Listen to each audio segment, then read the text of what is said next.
insight number 3. So we're in Revelation 12 to 13 for this one. And it's really to point out, now I'm bringing this one up, is that the war that in heaven wasn't actually really a war. It's a battle of a larger war that's still going on. It is the ultimate war. There has been no end to it yet. There won't be until after the millennium.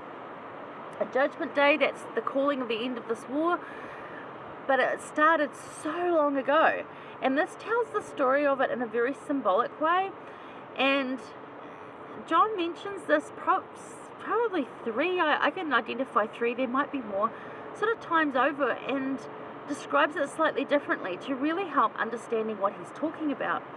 But in this instance, a woman, a dragon, and a war. So it's the same story but in different ways, and it's the cosmic war of many battles of good and evil.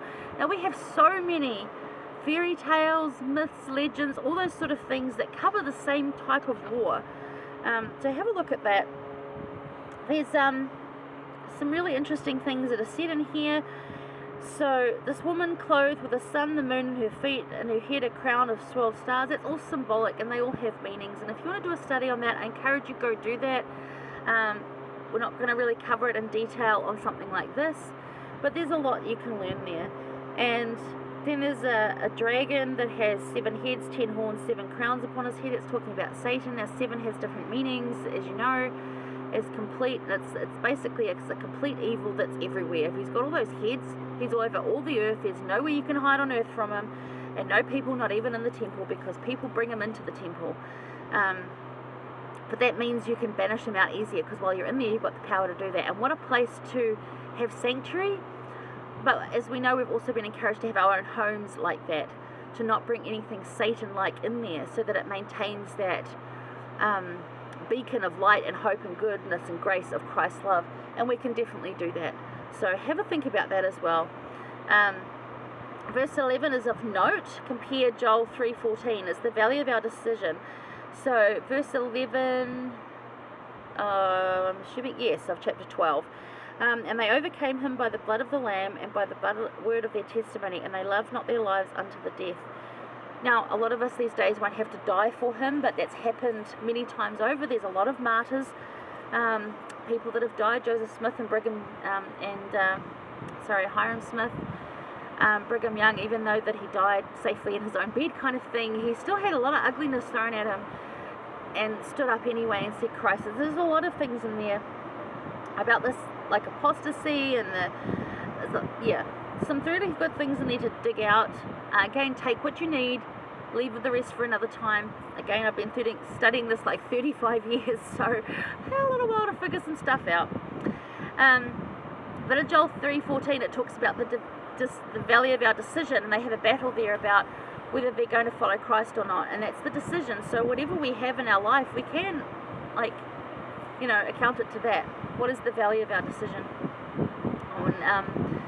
And it's where we choose the Saviour, and in doing so can overcome through the atonement. That's how this war that has not ceased is already won. We still have battles, but Jesus has already won this war. So we're still going to have ongoing battles, and Satan's trying to draw people away, but the war's already won. It's just who ends up on which side at the end is the interesting thing. It's a very different kind of war. The other one I point out is our value of decision comes in bearing testimony and having a willing heart to live Christ's gospel. So, yes, we're saved by the blood of the Lamb. That comes first. So, salvation is for everyone. But if we want exaltation, it's by our word of testimony and by that willingness to a willing heart to live Christ's gospel. That's the defining factor in that decision that we make.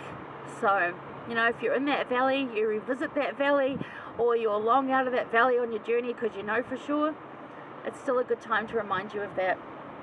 There's some wonderful things in 13. I didn't highlight them as much, but there's some talk again that I brought up in the other one about having the mark of the beast. So some things about that. It's not an actual physical mark or a tattoo or anything. So go back and have a look. That one is in insight number 2. So have a look at that. But basically that's it. If you've got any questions on this, drop them in the comments. I'll happily answer them, but I wasn't going to go into great detail because I want you to discover it for yourself. So I encourage you to go do that, have a read of it and enjoy it. Alright, hang around, we're going to finish up in 14. I'll see you there.